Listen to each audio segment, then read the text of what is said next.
नमस्कार। कल सोमवार को नक्सलियों ने छत्तीसगढ़ के बीजापुर में एक बड़ी घटना को अंजाम दिया, जिसमें 8 जवान शहीद हुए और एक वाहन चालक जो उनके साथ में था उनकी भी मृत्यु हो गई। घटना गंभीर थी।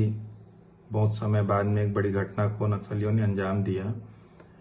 विवेचना होगी, बात ये भी आएगी कि क्या वाहन में जाने की चूक जवानों ने किया, क्योंकि नक्सल एरिया में साधारणतः वाहन से कम ही जाने का ऐसा आदेश हुआ करता है। लेकिन मैं कभी भी इस चीज को विश्वास नहीं करता कि ये एक लापरवाही जवानों की तरफ से हुई होगी। हम इतने वर्षों से नक्सली घटनाओं को देख रहे हैं, कवर करते आए हैं, इसलिए मैं कभी इस चीज को नहीं मानता कि इसको एक लापरवाही की श्रेणी में रखा जाए, क्योंकि कोई भी व्यक्ति अपनी जान लापरवाही से समझौता नहीं कर सकता। वो ऐसा लापरवाही नहीं कर सकता जिससे उनकी जान जा सके। वीर सपूत हैं, देश के बड़े लड़ाई लड़ रहे हैं, भारत माता के लिए शहादत प्राप्त किए हैं।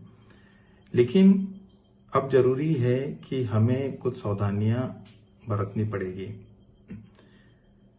जिस तरीके से बस्तर की जो नक्सलियों की एक वारदात करने की जो पद्धति है, इस बात को हमें स्वीकार करना पड़ेगा कि जो लैंडमाइन बस्तर में बिछे हैं, जो बारूदी सुरंग के मामले में उन लोगों ने जो एक अपनी योजना बना के रखी है, उसका तोड़ इतना आसान नहीं है। अभी भी ये चुनौती है सिक्योरिटी फोर्सेस के लिए, जो सुरक्षा बल वहां पर तैनात हैं। क्योंकि देखिए, एक बात स्पष्ट है कि नक्सली अब सीधी लड़ाई लड़ने की स्थिति में नहीं है, बैकफुट पे हैं। सिक्योरिटी फोर्सेस ने जिस तरीके की जो कार्रवाई की है वो प्रशंसनीय है। बस्तर में सिक्योरिटी फोर्सेस ने अपना वर्चस्व कायम करने में सफल रहे हैं एक बहुत बड़े क्षेत्र में, और नक्सली कहीं ना कहीं से बैकफुट में आ गए हैं। इसलिए नक्सली अब सीधी लड़ाई लड़ने की स्थिति में नहीं है, पीछे से वार करेंगे, इस तरीके की घटनाओं को अंजाम देंगे। इसलिए अब हमें और सतर्कता बरतनी पड़ेगी, क्योंकि नक्सलियों के खिलाफ जो आंदोलन चल रहा है, जो एक ऑपरेशन जो सिक्योरिटी फोर्सेस चला के रखी है, सुरक्षा बलों ने बहुत स्तर पर कामयाब हुए हैं।